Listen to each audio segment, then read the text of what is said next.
So it's time for our weekly Royals report. In a new documentary from ITV, Meghan Markle was asked about how being a new mother in the spotlight has impacted her health. Here's some of what the Duchess of Sussex had to say. Thank you for asking, because not many people have asked if I'm okay, but it's a very real thing to be going through behind the scenes. And the answer is, would it be fair to say not really okay, since it's really been a struggle? Yes.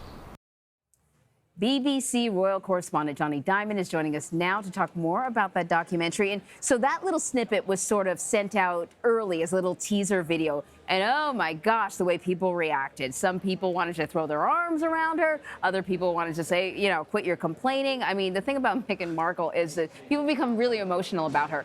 But it was a whole documentary. So what else did she have to say in this documentary? Well, the documentary was candid, it was revealing, I think, Anne-Marie, most of all it was depressing, because it became clear that both Meghan and Harry are not having a good time. They are not having a good time in their roles. They're not having a good time at various points in their lives. They do not enjoy the kind of coverage that they're getting. She was clearly horrified by her portrayal in some of Britain's best-selling newspapers.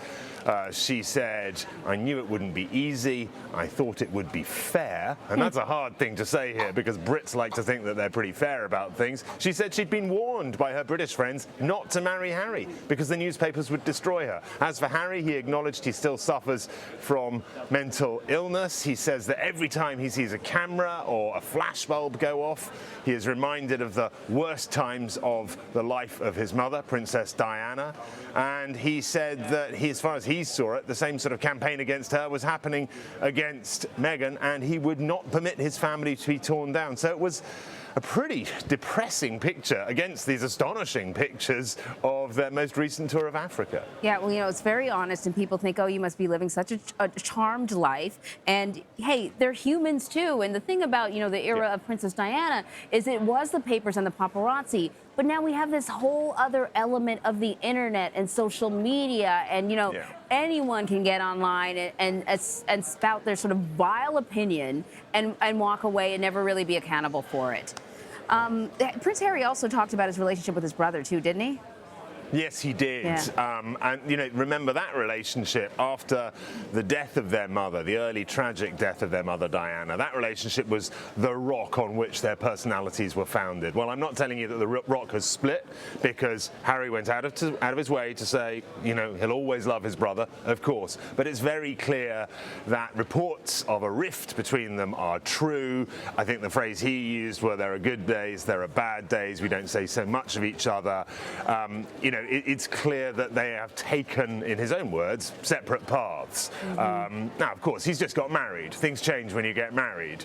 Maybe your wives don't get on. Maybe you have different life goals. But it's very clear that what was once a very, very solid relationship, one of the solidest in the royal family, has weakened and changed. Yeah, and, you know, I think you're right that, you know, you're at different phases in your life. People sort of pull away and then come back together. How's the royal family sort of on a whole responding to this documentary, because they were very, very sort of open and vulnerable?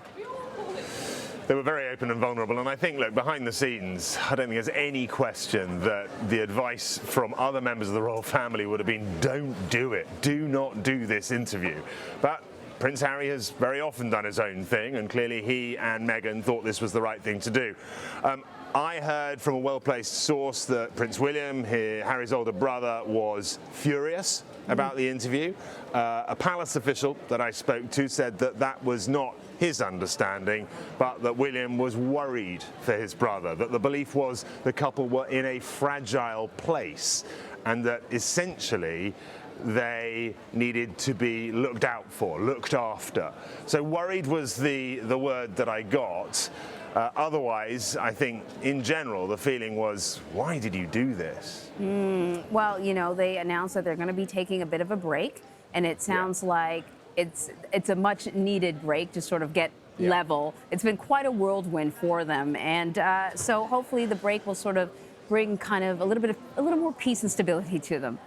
Yeah, you certainly hope so, don't you? But you have to wonder how long someone who lives in the public eye, who every time he walks around in public is confronted by cameras and flashbulbs, every time he sees those, thinks of his mother. How long can this go on? I know. It's a very good point, Jonny. Thank you so much for talking to us today. Thanks, Anne-Marie.